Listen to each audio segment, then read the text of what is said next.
Kyo, bahan mahulog. Okay. Wow! What's the color of the bird? Wow!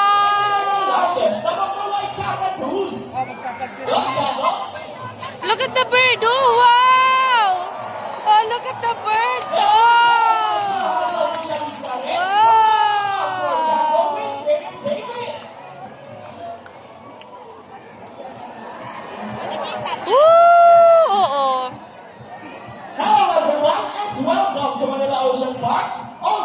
Bird show with me, Trainer Francis. Now guys, here's an object that I will hide under one of these silver cups. Where do you want me to put this in an object? On your left, on your right, or here in the middle? Which side? Left, right, or middle?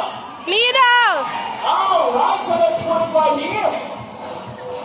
Now let's start our second bird. Dazzle! Dazzle is a common inhabitants are open woodlands and forest areas along the east coast of Australia. They are very loud birds and can mimic almost any sound. They typically feed on seeds, nuts, fruits such as durian, papaya, rambutan, and they also love corn. Now guys, do you think Dazzle has the ability to find a hidden object? Well, if yes, say, you can do it, Dazzle! You can do it, Dazzle! Go, Dazzle! Wow! Woo! Oh, the bird.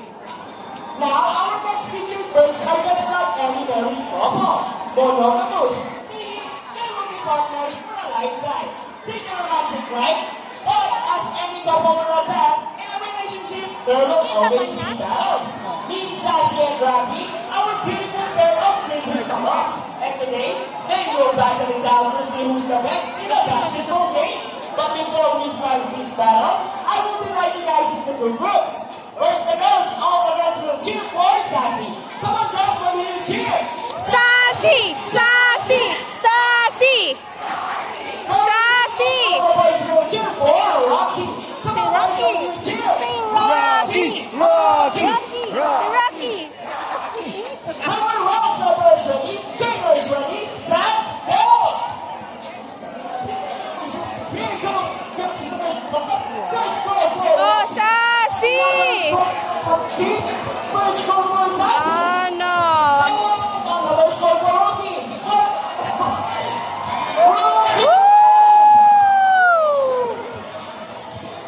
Trainer April, what can you say about that? You guys lose this time. Okay, we want another race. Oh, they want another race, Trainer JP. Are you sure about that? Do you want Sassy to lose again? This time, I guarantee you that Sassy will win. So what race do you have in mind? I want a ring race. And what is a ring race? The first bird to can drop 3 weeks into the pole, the fastest is the winner. That is a ring race. So our race is shall be. Remember guys, that boys already have 1 point. So girls, let's cheer louder for Sassy to win this time. We'll be doing this again, and this time a ring race. Ready, set, go! Here comes one, girls, next. Sassy! Sassy! Wow! Very good, ah! Ang galing naman. Ang galing ng technique. Wow! Bird!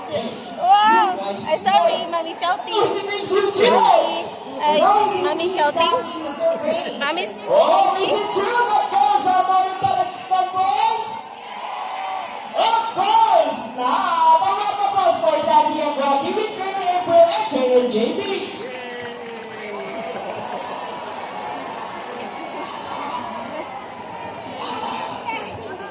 Products in particular are known to be intelligent and perceptive. That's why we continue to enhance their skills and not get bored. So, here is Sassy, our great mama, and today, just Oh! great You know it, diba? of America. They Diba are you known know to be it? the gentle giants of the Parrot family. It is because they are the second largest next to the highest Oh, in the shape. class. That's a shape. They can grow up to Oh, 90 shape. meters in length and can live up to Shape. 80 years old. Diba you know it, baby? Say that in the babies. Oh, that's a They usually feed shape. on seeds, Shape. nuts, salts, and minerals along Shape. the river banks. And for the last shape, goes Sassy. Oh, sassy. Diamond. What's the color of the diamond? Whoa. You see that? The bird knows how to shape, how to place the right shape. Bye, Guys, who sassy. knows math? Everyone here knows addition, right? Because this next part of our program will make most people baffled and amazed. Even strangers. Do you think math? Well, before we call in our mathematical wizard, how can we need two numbers between 1 to 15? Any numbers between 1 to 15? Check. Alright, so the first number is 7. How about the second number?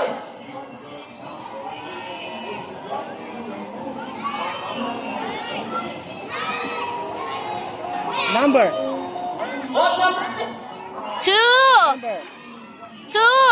Alright, so the second number is number 10. So the equation is 7 plus 10.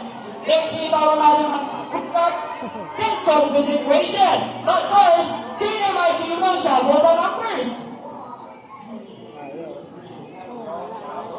Mike din, nagluloko.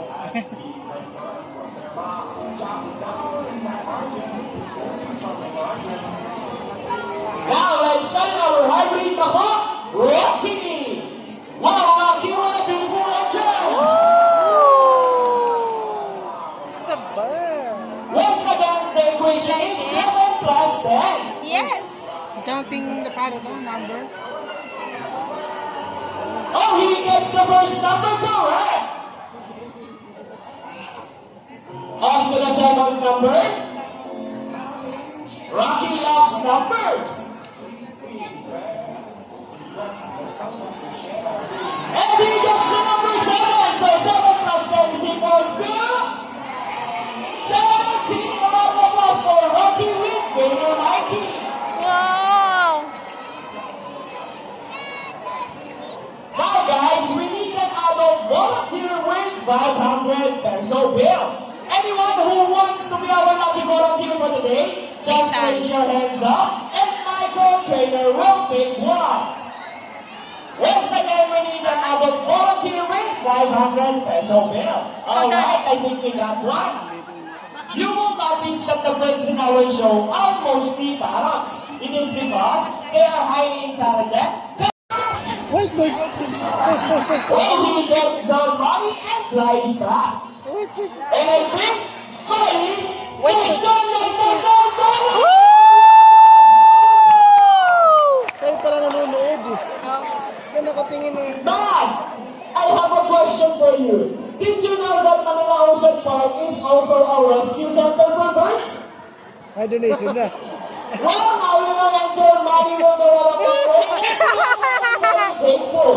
You may now go back to your seat and enjoy the rest of the show. Oh, no. May donation.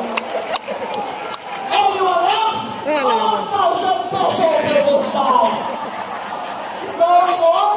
Miss Erica, excuse me. Are you okay? Are you sure? Why are you so sad? Come on,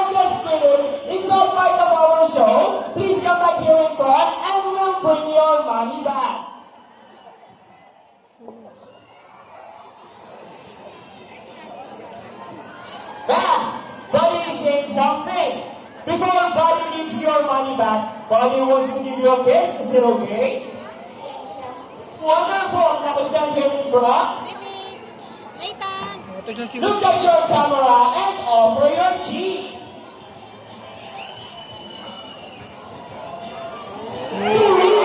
Another one. How about on your hand? Just open your tongue and look at the camera and smile.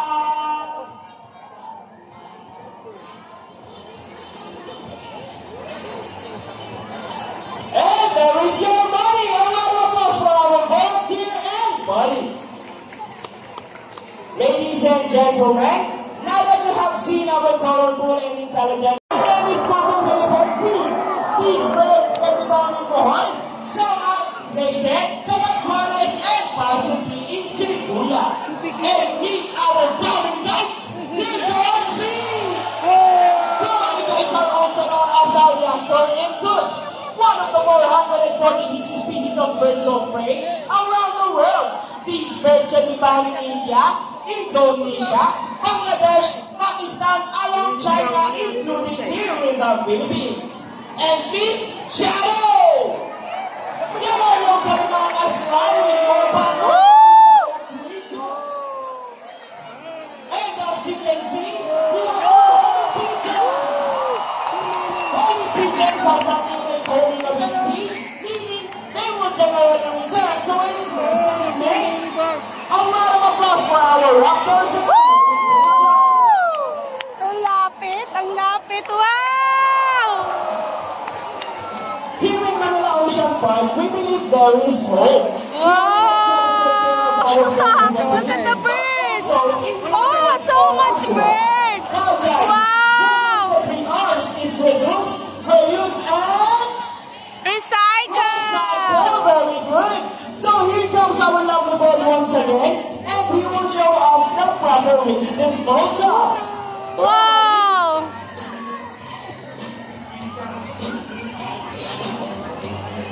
Easy, right? So if the birds can do it, so can we. Ladies and gentlemen, we hope you all enjoyed our show. Are the birds spectacular? Well, in our own way, no matter how small the effort, let's take action in saving them from exploitation or even extinction. Please let's all do our part in saving the world. Because remember, this is the only home we've got. Now let me present to you the birds entertainers who made this show possible. Trainer Mikey with Buddy. Trainer April with Hope. Trainer with Buddy. Trainer David with Shadow. Trainer Rachel with Speed. And once again, I am Trainer Francis. Thank you and goodbye. By the way, guys, please remain on your seat because we still have our Sea Lion show. And please, do not cross the yellow line. Thank you. Bye! Say bye-bye! Sabihin na lang po ulit sa mga bata natin lagi. Yellow line lang po. Wag po natin ngayon magtaas na ba mo. Yellow line lang po pala.